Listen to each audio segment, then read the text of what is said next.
Lovelies, welcome back to my channel. Phoenix பறவை அரக்கனுடைய காதல் கதை சீரீஸில் இது ஃபைனல் எபிசோட். இந்த எபிசோடில் என்னென்ன நடக்க போகுதுன்னு வாங்க பார்க்கலாம். ஸ்டார்டிங்லேயே ஹீரோவை தான் காமிக்கிறாங்க. அவர் மரத்து கீழே படுத்து தூங்கிட்டு இருக்காங்க. அப்போ ஹீரோயின் வந்துட்டு என்ன இவர் இவ்வளோ நேரம் தூங்கிட்டு இருக்காரு அப்படி சொல்லி பார்த்துட்டு, இந்த சாக்ரிஃபைஸ்க்கு அப்புறம் நம்ம பிரியணுன்றது இருந்துச்சுன்னா கண்டிப்பாக வேறு வழி நம்ம பிரியதான் வேணும். ஆனால் இருந்தாலும் கொஞ்சம் நாள் இருக்கு இல்லையா, அது வரைக்கும் நம்ம சந்தோஷமாக இருக்கணும், எந்த ரெக்ரெட்ஸும் இல்லாமல்னு சொல்லிட்டு போகிறாங்க. போகும்போது ஹீரோ கையை பிடிச்சி இழுத்துட்டு, இவ்வளோ நேரம் என் மூஞ்சை பார்த்துட்டு இப்போ எதுவுமே பண்ணாமல் போகிற அப்படின்ட்டு ஹீரோயின் கேட்கும்போது ஹீரோயின் வந்து வெக்கப்பட்டுட்டு, இவ்வளோ நேரம் தூங்கிட்டு இருந்தீங்களே என்னவா அப்படின்னு கேட்குறாங்க. அதெல்லாம் ஒன்றும் இல்லை, உன்னை பற்றி நினச்சிட்டு இருக்கா அப்படி சொல்லிட்டு ரெண்டு பேரும் கிரிஞ்சாக பேசிகிட்டு இருக்காங்க. அப்புறம் கொஞ்சம் நேரம் கழிச்சுட்டு அப்படியே ரொமான்டிக்காக அது அப்படியே நெக்ஸ்ட் லெவல் போகுது. அவங்க அப்படியே ட்ரீல சாஞ்சி ஒரு கிஸ் பண்ணிட்டு இருக்காங்க. அப்போ சொல்கிறாங்க, உன்னோட ஹார்ட் வந்து ஏன் இவ்வளோ ஃபாஸ்ட்டாக துடிக்குது அப்படின்னு கேட்குறாங்க ஹீரோயின். அப்போ ஹீரோ சொல்கிறாரு, ஏன்னா அதுக்கு ஒன்றுக்கு ஆப்போசிட்டில் இருக்குல்ல, அதனால தான் எனக்கு வந்து துடிக்குது அப்படின்ட்டு சொல்கிறாங்க. அப்படியே அவங்களோட கிஸ்ஸும் வந்து கண்டினியூ பண்ணுறாங்க. அப்புறம் கொஞ்சம் நேரம் கழிச்சுட்டு அவங்க அண்ணா இருக்காங்க இல்லையா, அந்த எம்பரர், அவங்களும் வந்துட்டு ஹீரோவும் உட்காந்து பேசிகிட்டு இருக்காங்க. அவங்க எம்பரர் வந்து கேட்குறாரு, என்ன முடிவு பண்ணியாச்சா அப்படின்ட்டு ஹீரோவை கேட்கும்போது ஹீரோ சொல்கிறாரு, பண்ணிட்டேன் அப்படின்ட்டு ஹீரோயினை பார்த்துட்டே சொல்கிறாங்க. இப்படியே நாட்கள் போகும்போது அடுத்த நாள் தான் வந்துட்டு இந்த சாக்ரிஃபைஸ் பண்ணுறதுக்கு நாள். ஸோ அந்த நைட் வந்துட்டு ஹீரோயினும் பேசிகிட்டு இருக்காங்க. எனக்காக நீ வந்து இந்த உலகத்தை நல்லாவே வாழ்ந்து பார்க்கணும் அப்படின்ட்டு ஹீரோயின் வந்து ஹீரோ கிட்ட சொல்கிறாங்க.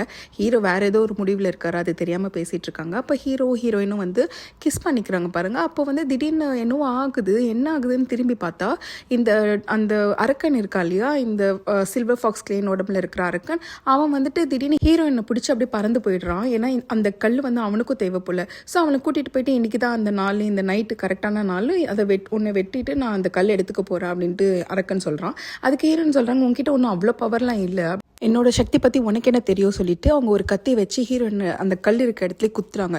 ஆனால் அங்கே பார்த்தா கல் இல்லை. அப்போ அந்த இடத்துக்கு கரெக்டாக ஹீரோ வந்துடுறாரு. என்ன நடந்துச்சுன்னு சொல்கிறாங்க. ஹீரோயினும் கிஸ் பண்ணிப்பாங்க இல்லையா, அப்போ அவங்களோட அந்த ட்வின் கல்டிவேஷன் வந்து ஓப்பன் ஆயிருக்கும் இல்லையா, அது ஓப்பன் ஆகும்போது ஹீரோ வேணுன்ட்டே அந்த ஜேட் கல்லை இவரோட உடம்புக்கு பதிச்சுக்கிட்டாரு.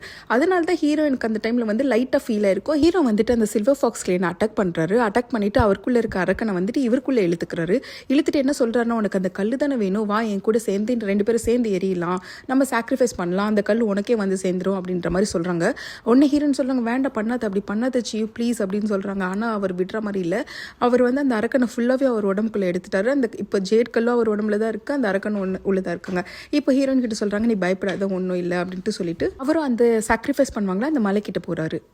முன்னாடி டைம் வந்து எம்பரர் ஹீரோ கிட்ட கேட்டிருப்பார் இல்லையா, அப்போ அவங்க ரெண்டு பேரும் என்ன பேசிக்கிறாங்கன்னா, இது போல் நீ வந்து உன்னையே நீ ஒரு வெசலாக ஆக்கணும்னா அது உன்னால் முடியாது இல்லை, ஏன்னா நீ வந்துட்டு சாக முடியாத ஒரு ஆள், நீ வந்துட்டு உன்னோட போன்ஸ் எல்லாத்தையும் செதற விட்டால் மட்டும்தான் நீ வந்து இந்த வெசலாக மாற முடியும், இப்போ என்ன பண்ண போகிற அப்படின்னு கேட்குறாங்க. அதுக்கு ஹீரோவும் என்ன சொல்லியிருப்பாருன்னா, இது போல் இந்த கல் நான் என்னோட சேர்த்து வச்சு நான் போனால் தான், சாக்ரிஃபைஸ் பண்ணால் தான் இந்த ஸ்கார்லெட் ஃப்ளேம் கிளான் இருக்கு இல்லையா, அவங்களும் எல்லாரும் வந்து ஃப்ரீ ஆகுவாங்க, அந்த பனிக்கட்டிலேருந்து உருகி நார்மல் ஆவாங்க.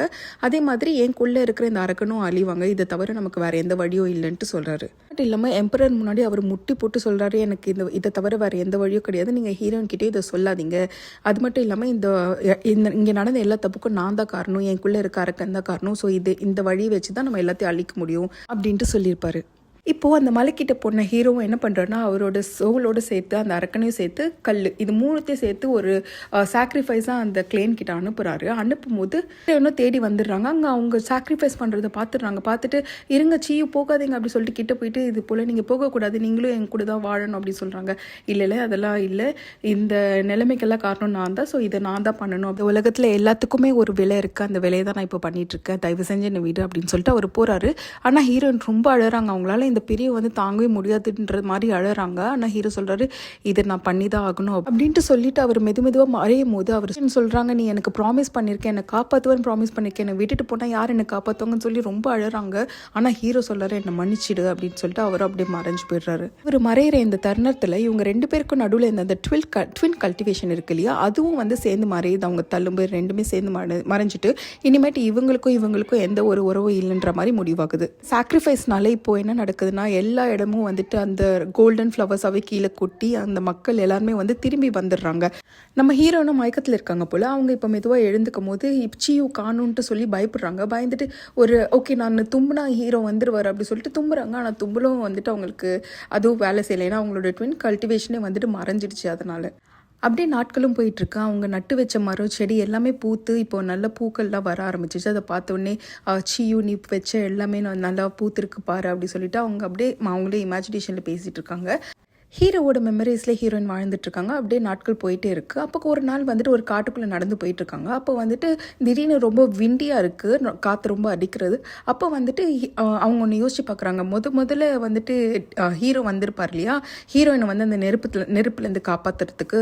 அந்த டைமில் கூட இப்படி தான் வந்து விண்டியாக இருந்துச்சு. ஸோ அவங்க என்ன நினைக்கிறாங்கன்னா ஒரு வேளை ஹீரோ தான் வந்துட்டாரான்ட்டு சுற்றி பார்க்குறாங்க.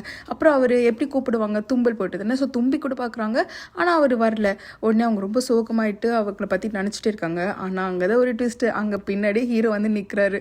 ஹீரோயின் சொல்கிறாங்க, எனக்கு தெரியும் நீங்கள் திரும்பி வந்துடுவீங்க, எனக்காக வருவீங்க, என்னை ப்ரொடெக்ட் பண்ண வருவீங்கன்ட்டு சொல்லிட்டு திரும்புகிறாங்க. அப்போ வந்து ஹீரோ கட்டி பிடிச்சிட்டு சொல்கிறாரு, மறைஞ்சு போகும்போது நீ என்னை கேட்டல என்னை யார் பாதுகாப்பாங்கன்ட்டு, உன்னை நான் அப்படியே தனியாக விட்டுட்டு போகல. என்னோட 2 கோல்டன் ஃபெதர்ஸை நான் உனக்குள்ளே வச்சுருக்கேன். அது உன்னை கண்டிப்பாக காப்பாற்றுன்ற நம்பிக்கையில் தான் போனேன். ஆனால் நீ என்னை நினச்சி ஏங்க இந்த கோல்டன் ஃபெதர்ஸ் வந்து என்னை மறுபடியும் உயிர் மீட்டு கொண்டு வந்திருக்கு. எல்லாம் உன்னால தான் நடந்துச்சு, உன்னோட ஏக்கத்தினால தான் நடந்துச்சு. இந்த லைஃப்பில் என்னோட பார்ட்னர் நீ மட்டும்தான் அப்படின்ட்டு சொல்லி 2 பேரும் கிஸ் பண்ணிக்கிறாங்க. ரொம்பவே கிஸ் பண்ணிக்கிறாங்க. இப்போ ஹீரோயின் தூக்கத்துலேருந்து எழுந்துக்கிறாங்க. சியோவோ காணும். எனக்கே பயமாயிடுச்சு, எங்கே சியோ நிஜமாலே வரலையோ அப்படின்ட்டு பார்த்தா இல்லை. அவங்க வந்து பெட்ஷீட்டை போத்துனா உள்ளே இருக்காரு. இப்போ வந்து 2 பேருக்கும் மறுபடியும் ட்வின் கான்ட்ராக்ட் நடந்திருக்கு போல. ஆனால் இப்போ இவங்க கூப்பிட்ற விதம் வந்து மாறிடுச்சு. முன்னாடி வந்து அச்சுன்னு தும்முனா வருவாங்க இல்லையா, இப்போ வந்து பெட்ஷீட்டும் போட்டா வராங்களாம். இப்போ வந்து பெட்ஷீட்டை போத்திக்கிட்டு பார்க்குறாங்க, உள்ள சியோ இருக்காரு. ஆமாம், எதுக்கு என்ன வர சொன்னேன், உன் பெட்டை வார்ம் பண்ணுறதுக்காக கூப்பிட்டியா அப்படி கேட்டாங்களா. ஆமான்னு சொல்கிறாங்க. அப்போ நான் வார்ம் பண்ணுறேன், நீ எதுக்கு உள்ளே இருக்க அப்படி கேட்டா. அப்படியா, அப்போ நீங்களே வார்ம் பண்ணிக்கோங்க அப்படி சொல்லிட்டு எழுந்து போகிறாங்க. அப்போ உடனே ஹீரோ கையை பிடிச்சி இழுத்துட்டு கிஸ் பண்ணுறாங்க. அந்த நாளில் சில்வர் ஃபாக்ஸ் கிளைன் வந்து கூட்டிகிட்டு போனால ஹீரோயின் அங்கே மிஸ் பண்ணதை இங்கே கண்டினியூ பண்ணுறாங்க. அப்படியே ஹாப்பியாக அவங்க டைம் அங்கே நல்லா ஸ்பெண்ட் பண்ணுறாங்க. அதுக்கப்புறமா கொஞ்ச நாள் கழிச்சுட்டு எம்பரருக்கு முன்னாடி வந்து இவங்க 2 பேரும் கல்யாணம் பண்ணிக்கிறாங்க. எந்த கல்யாணத்தில் மாப்பிள்ளை வந்துட்டு ஷர்ட் இல்லாமல் இருப்பாருன்னு எனக்கு தெரியல, ஆனால் க்யூட்டாக இருக்காரு மாப்பிள்ளை. ஸோ மாப்பிள்ளையே பொண்ணு போய் நின்றுட்டு மாப்பிள்ளை சொல்கிறாரு, இந்த நாளுக்காக தான் நான் வெயிட் பண்ணிட்டு இருந்தேன். அப்போ ஹீரோயின் சொல்கிறாங்க, இந்த உலகத்துலேயே இப்போ சந்தோஷமான பொண்ணுன்னா அது நானாக தான் இருக்கணும், நீ ஹாப்பியஸ்ட் பர்சன்னா நான் லக்கியஸ்ட் பர்சன் அப்படின்ட்டு ஹீரோ சொல்கிறாரு.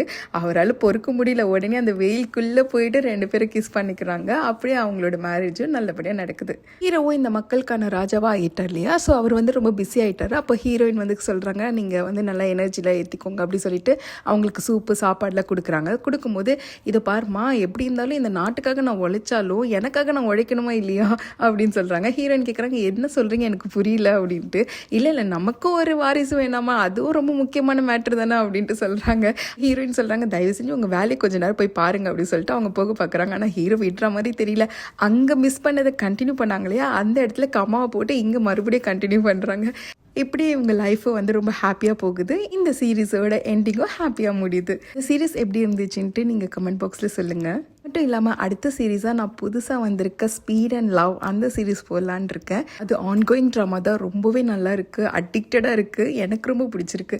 உங்களுக்கு பிடிக்கும் நம்புகிறேன். ஸோ யாருக்கெல்லாம் இந்த சீரீஸ் வேணுமோ அவங்க தயவு செஞ்சு எனக்கு கமெண்ட்டில் சொல்லுங்கள். நிறைய மெஜாரிட்டி சப்போர்ட் இருந்துச்சுன்னா இந்த சீரீஸை நான் கண்டிப்பாக போடுறேன். தேங்க்ஸ் ஃபார் வாட்சிங். நம்ம நெக்ஸ்ட் வீடியோவில் பார்க்கலாம்.